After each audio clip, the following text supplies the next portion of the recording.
کیا صرف نماز اور قرآن کے پڑھنے کا کہنا ہی مذہب ہے؟ قرآن کے اندر جو احکامات موجود ہیں، انسان کے جو بنیادی حقوق، اس کی آزادی کے متعلق جو احکامات موجود ہیں، ان کے بارے میں بات کرنا مذہب نہیں ہے؟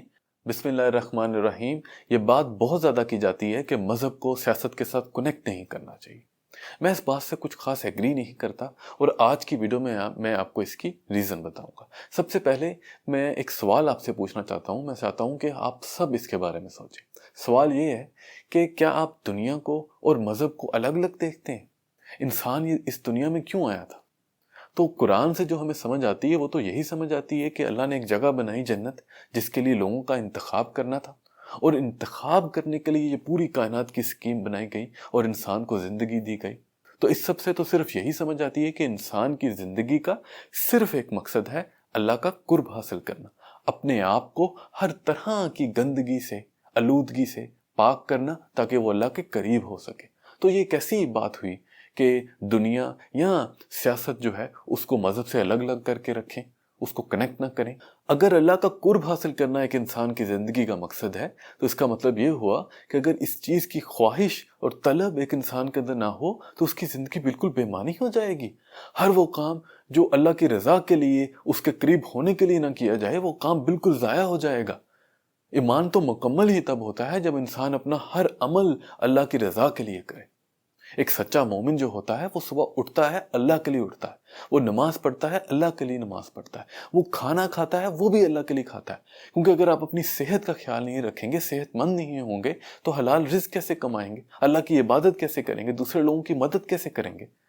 تو اس لیے کھانا کھانا بھی عبادت ہے، کھانا بنانا بھی عبادت ہے، اپنے کپڑے دھونا، پاکیزگی کا خیال رکھنا بھی عبادت ہے، باہر کام کرنے کے لیے جانا، حلال رزق کمانا، وہ بھی عبادت ہے، دوسرے لوگوں کی مدد کرنا، وہ بھی عبادت ہے۔ یہ سمجھیں، ہر چھوٹے سے چھوٹا عمل عبادت بن جاتا ہے اگر اسے اللہ کے لیے کیا جائے۔ اور ایک سچا مومن تو اسی طرح زندگی گزارتا ہے۔ ہر مسلمان کو ایسے زندگی گزارنی چاہیے۔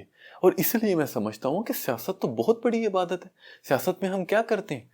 لوگوں کی بھلائی کے لیے کام کرتے ہیں، ان کی زندگیوں کو بہتر بنانے کے لیے کام کرتے ہیں، ایک ایسے سسٹم کے لیے کام کرتے ہیں جو عدل و انصاف پر مبنی ہو، لوگوں کو ان کے بنیادی رائٹس دے۔ کیا صرف نماز اور قرآن کے پڑھنے کا کہنا ہی مذہب ہے؟ قرآن کے اندر جو احکامات موجود ہیں، انسان کے جو بنیادی حقوق، اس کی آزادی کے متعلق جو احکامات موجود ہیں، ان کے بارے میں بات کرنا مذہب نہیں ہے؟ اگر ان کے بارے میں بات کرنا مذہب ہے تو سیاست کیا ہے؟ سیاست کا تو مذہب کے ساتھ بہت سٹرونگ لنک ہے۔ اسی لیے میں سمجھتا ہوں کہ یہ کیسی فضول بات ہے کہ مذہب کو اور سیاست کو الگ الگ رکھنا چاہیے، اسے کنیکٹ نہیں کرنا چاہیے۔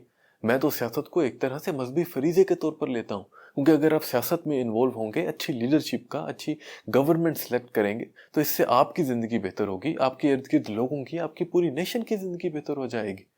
جو کرپٹ لوگ ہیں ان کو تو بہت زیادہ فائدہ ہوتا ہے جب پڑھے لکھے لوگ سیاست کے اندر حصہ نہیں لیتے۔ تو خاص طور پر میں نوجوانوں کو یہ میسج دینا چاہتا ہوں کہ آپ نے ہر صورت سیاست میں حصہ لینا ہے۔ آپ سیاست میں انوالو نہیں ہوں گے تو ان کرپٹ لوگوں کو تو بہت زیادہ فائدہ ہوگا، وہ تو چاہتے ہیں کہ آپ سیاست میں حصہ نہ لیں۔ آپ نے ہر صورت سیاست میں حصہ لینا ہے، اس کو ایک مذہبی فریضے کے طور پر سمجھنا ہے، اور اچھے لوگوں کو سلیکٹ کرنا ہے، ان کے لیے باہر نکلنا ہے، ان کو ووٹ ڈالنا ہے۔ میں جانے سے پہلے یہ بات کہنا چاہتا ہوں کہ بالکل سیاست کو مذہب کے ساتھ کنیکٹ کرنے سے کچھ مسائل پیدا ہوتے ہیں، لیکن ان کو ریزولو کرنے کی ضرورت ہے۔ اس کا مطلب یہ نہیں ہوتا کہ آپ سیاست کو بالکل ہی مذہب سے الگ کر دیں۔ آپ اپنے ڈر کی وجہ سے کوئی بھی پالیسی نہیں بنا سکتے، اس کے ڈرا بیکس بہت زیادہ ہوتے ہیں، آپ انسانوں کی گروتھ روک دیتے ہیں۔ اس لیے آپ پازیٹیو ہو کر ایک پازیٹیو مائنڈ سیٹ کے ساتھ کوئی بھی پالیسی بناتے ہیں، پھر اس کے اندر جو کچھ مسائل ہوتے ہیں ان کو حل کرنے کی کوشش کرتے ہیں۔ پاکستان زندہ باد۔ السلام علیکم۔